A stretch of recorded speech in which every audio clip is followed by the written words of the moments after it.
Washington mornings on the Mall. 105.9 FM. And AM 630.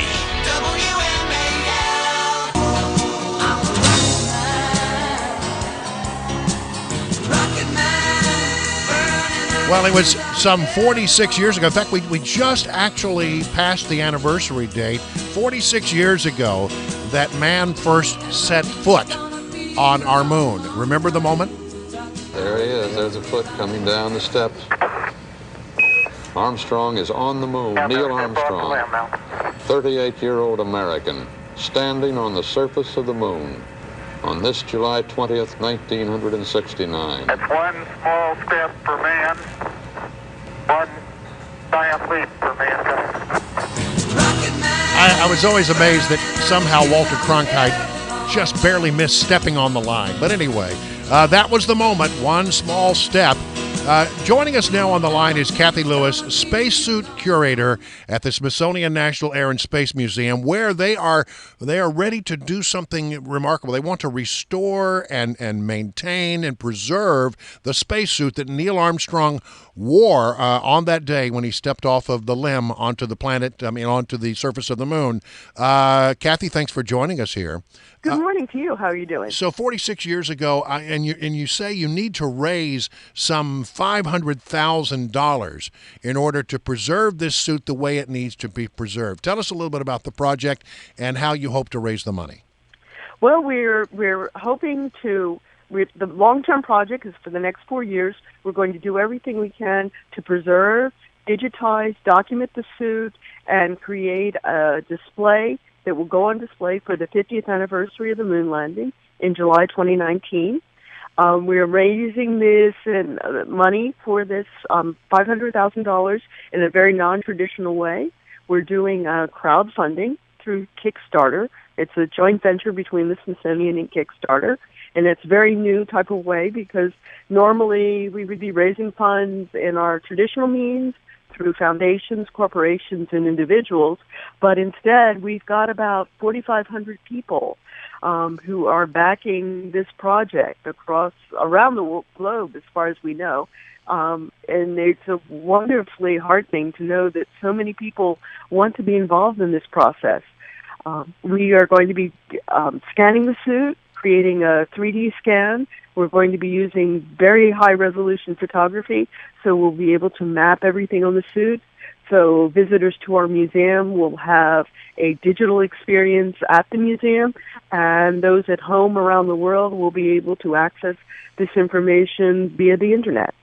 And so what are the challenges? Because, what shape is the suit in right now? The suit is in good shape. We took it off display in 2006, really to give it a rest. We had done research prior to that. I'd been working with my colleague, Lisa Young, who is objects conservator at the museum, and she's been working on a long time studying the materials. The suit is a very complex object because it's made of a combination of about 12 different types of materials in various layering forms, up to 21 layers. That's the famous 21 layers that has come out over the years. And she has come up with the optimal climate conditions to preserve the suit as a whole. And those climate conditions are keeping it cool at about 60 degrees Fahrenheit and at a low relative humidity at 30%. We've done that for our suits in storage, and our next step is to be able to reproduce that climate in a display case so we can share it with the public. So it is a very cool thing, and I love that you're raising money from people who are really interested in this. But it says that you're looking to raise $500,000. Does it really cost that much money to make sure the suit is kept in good shape? Well, it costs that money to make sure that all the information gets to the outside. The cost is not in... The labor is paid for by the federal government. The Smithsonian receives 64% of its budget from the federal government, and that really covers our operation costs. In order to do public programs and exhibits, we've always had to raise money in that traditional way through foundations, corporations. But what is going to cost the money is not the 3D scanning, but having those scans processed so they will have meaning for people other than curators and conservators.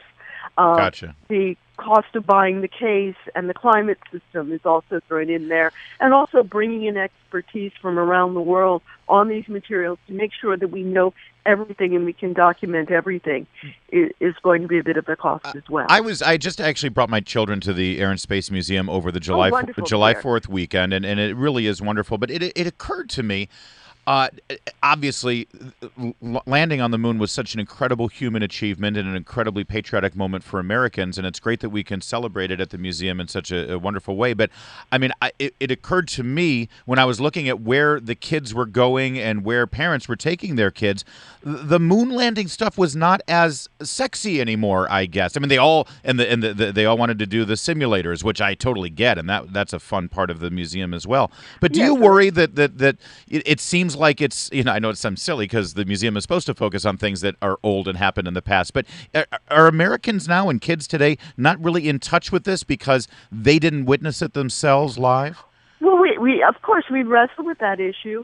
Our Apollo to the Moon gallery was one of our original galleries. It opened in 1976 when everyone who came through the doors remembered the moon landing firsthand.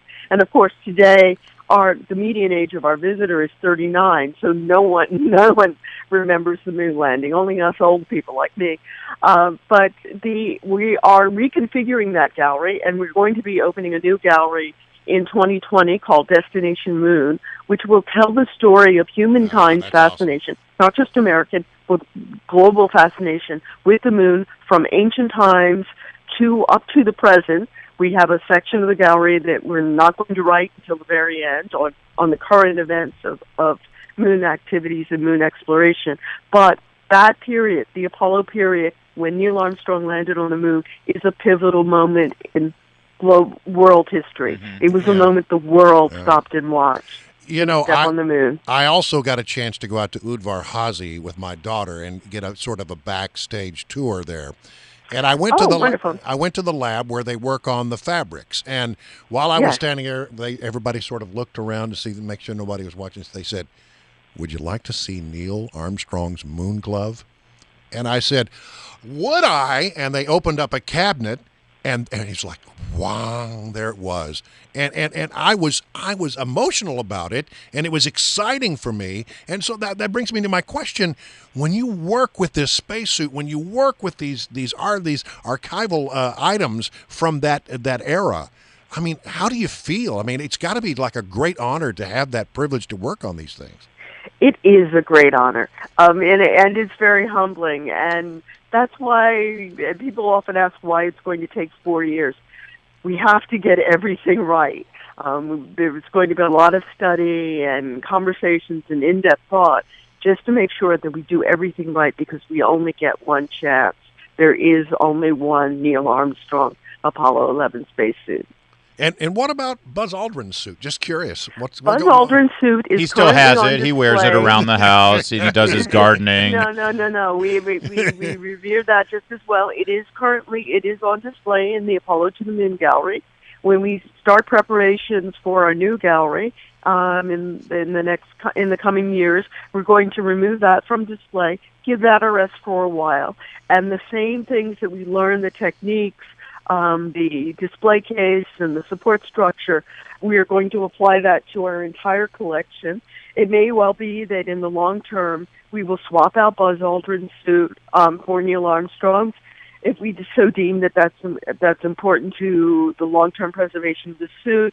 But one of the outcomes, and what I think is very exciting as a curator, is that we will be able to get more of our spacesuit collection on display throughout the world as a result of this research. Cool. Because we're developing techniques that will make display the equivalent, the conservation equivalent of having them in storage. Well, and I think that's very exciting. It is exciting. Well, Cathy, thank you for joining us. Cathy Lewis, spacesuit curator at the Smithsonian National Air and Space Museum. Thank you. It's one small step for man, one giant leap for mankind. Meanwhile, poor Michael Collins. Yeah, I know. Nobody talks about Michael Collins. No one cares about his. The man who was in the capsule while Buzz and Neil circling the moon, out there playing around out there. Exactly. On the Sea of Tranquility. Wouldn't have gotten home without Michael Collins. Nope, Michael Collins.